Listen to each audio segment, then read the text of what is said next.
자, 어원의 인문학이라는 책이 하고 있습니다. 참 낭독하기 참 재밌어요. 그리고 뭐 모르고 넘어가도 이렇게 새록새록 아는 재미가 참 많이 드는 책입니다. 소크라테스의 제자로 알려진 철학자가 바로 플라톤이다. 기원전 427년에서 347년이죠. 소크라테스는 저서를 남기지 않았지만 위대한 철학자로 후세의 이름을 남겼다. 플라톤이 소크라테스의 말을 기록으로 남겨놨기 때문이다. 소크라테스의 변명이죠. 변론이라고도 하고. 저도 읽어봤죠. 예. 플라톤이 제자에게 철학을 가르쳤던 것이 바로 아테네 교회의 정원이 세운 학교였다. 거기 아카데미이죠. 이게 거기는 한때 납치됐던 제우스의 딸 헬레네를 고쳐놓은 영웅 아카데모스의 무덤이 있고 그 영웅을 모신 신전으로 사용해서 아카데미아라고 했다. 영어로 아카데믹이라는 여기에서 비롯된 것이다. 영어로 플라톤은 플라톤 철학이라는 의미다. 자주 사용되는 말로 플라토닉이라고가 있다. 흔히 남녀 간의 육체 관계없는 정적인 타락이라는 의미로 사용된다. 하지만 이 단어가 오해에 생기되는 말이라는 것은 의외로 잘 알려지지 않았다. 플라톤 자체가 이데아 사상이기 때문에 이 육체적인 걸 배제하는 거긴 하죠. 그렇지만 사실 얘네들이 한 사랑은 남녀간이 아니라 동성애 사랑이죠. 예, 그게 그러니까 소크라테스나 플라톤 자체가 다 동성이잖아요. 그 멘토처럼 해가지고 이렇게 성적으로 착취하고 좀 그런 게 좀 있죠. 플라톤이 남긴 대화 형식 저서 중 하나로 향연이 있다. 제목은 그리스 심포지온이고 함께 술을 마시는 거죠. 심이란 거 자체가 같이 이런 뜻이잖아요. 영어 심포지엄은 여기서 온 것이다. 심포지엄. 근데 술은 잘 안 나오죠. 심포지엄에서. 향연의 부제는 사랑이란 무엇인가다. 이거에 대해서 토론하는 내용이 있어요. 저도 읽어본 것 같습니다. 플라토스는 소크라테스를 비롯한 문학소년, 희극작가, 비극시인, 정치가, 의사 등이 사랑을 주제로 자신의 생각을 즉흥적으로 이야기하는 내용으로 되어 있다. 그래서 보면은 그냥 재밌어요. 어렵지가 않아요. 뭐 칸트 뭐 순수의 정비파 이런 거 아니라 그냥 이렇게 일반인이 그냥 술 먹고 얘기할 그럴 내용처럼 그렇게 잘 돼 있어. 그래서 저는 소크라테스 이런 책이 그나마 좀 좋은 건 쉽다. 그리고 뭐 지금에도 많이 적용이 된다. 뭐 이런 것들이 좀 있을 것 같습니다.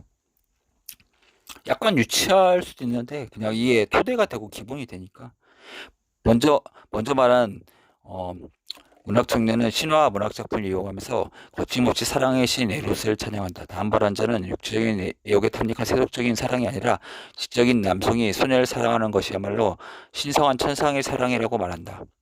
여기에는 약간의 설명이 필요하다. 당시에는 성인 남성이 유능한 소년의 후견인이 되어 사랑하며 키우는 소년에 대한 사랑이 사회적으로 인정되고 장려되었기 때문에 동성애자들이잖아요. 이처럼 사랑에 대한 다양한 논의가 지속되는 가운데 소크라테스의 발언으로 분위기가 일변한다. 궁극의 사랑이라는 것은 아름다움이 이데아를 추구하고 사랑하고 추구하는 것이라고 한다. 이데아는 그리스어로 모양 형태라는 뜻이다. 원형 본질 등으로 번역하기도 한다. 그렇다면 아름다움의 이데아는 도대체 무엇일까? 예를 들어 당시 남성이 어떤 여성을 매우 아름답다고 생각한다고 가정해보자. 하지만 그녀의 아름다움은 영원한 것이 아니다. 나이가 들면 유무는 당연히 시들 것이다. 또는 더 아름답다고 생각하는 여성을 만난다면 처음에 아름답다고 생각한 사람이 더 이상 아름답지 않다고 느껴질지 모른다. 들에 핀 꽃을 아름답다고 생각하는 경우도 있을 것이다. 하지만 다른 장소에 더 아름다운 꽃이 피어 있을 수도 모른다. 눈에 보이지 않는 아름다움도 있다. 내면의 아름다움이나 어떤 사람이 살아가는 방식이나 행동이 아름답게 느껴질 수도 있을 것이다. 지식의 아름다움도 있다. 예를 들어 수학자는 삼각형의 내각은 180도라는 법칙에서 아름다움을 발견한다. 크기와 상관없이 정삼각형이든 이등변 삼각형이든 내각의 합은 180도라는 법칙은 변하지 않는다. 소크라테스의 항연에서 기계의 아름다움이 아니고 사람들이 각자 감각을 판단하는 것도 아니고 아무리 시간이 지나거나 어느 장소에 있어도 변하지 않는 즉 모든 것을 초월한 절대적인 아름다움 그 자체의 아름다움의 본질과 원형을 아름다움의 이데아라고 정의했다. 소크라테스는 그것을 추구하고 사랑하는 것이 진정한 사랑이라고 결론 내렸다.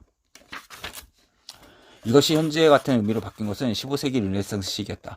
피렌체의 마르실리오 피치노는 플라톤 연구자가 메이치 가문의 후원을 받아 플라톤 전집을 라틴어로 번역하며 향연의 주석서 사랑에 대하여를 쓰는데 그때 아모르 플라토니쿠스 어, 플라톤적 사랑이라는 말을 이 밑에 한글이 있는데 어렵게 읽었네요.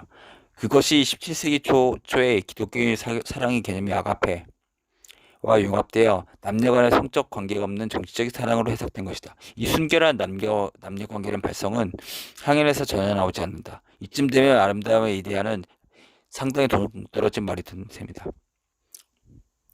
그러니까 얘네들은 동성애를 할 수밖에 없죠. 그러면 이 자체가 어떻게 보면 남녀 사이는 이게 변화잖아요. 항상 결혼을 하고 이러면. 그러니까 어떻게 보면 그냥 이런 지적인 남성이 소년을 사랑하는 거 이런 것들로 치환이 된 거죠. 예. 그러니까 나는 소크라테스가 그렇게 대단하다고 생각하지 않아요. 그리고 그러니까 어떻게 보면 이 헬레니즘 사상 굉장히 성경과 대비되는 사상이잖아요. 그리스 그게 어디서 온지 아닙니까? 페니키아에서 왔어요. 그 뭐지? 팔레스타인 지방 이 인간들이 그 크레타로 가고 이 지중해 문명에 연결돼 가지고 그러니까 대립되는 거예요. 어떻게 보면 굉장히 그 두 개 자체가 음과 양 사상처럼 헬레니즘과 헤브라이즘이 그렇죠. 예.